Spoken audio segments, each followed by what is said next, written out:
We had this meeting with this gentleman who had done this very thing that we were thinking we wanted to do. And so we're talking to the gentleman, and at one point in the conversation, he's like, go home. Why, who are you to come to my country and develop these projects that I struggle with every day to develop? I mean, essentially he said, go home. Go back to your country. You don't know what you're doing.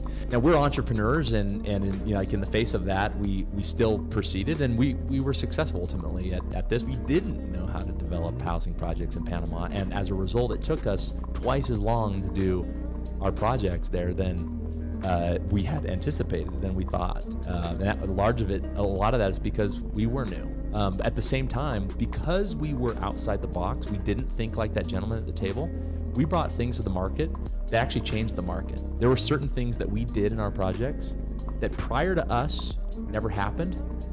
And I'd like to think in part because of us became just the norm in the industry. Our competitive advantage, because people were asking that, like, why you?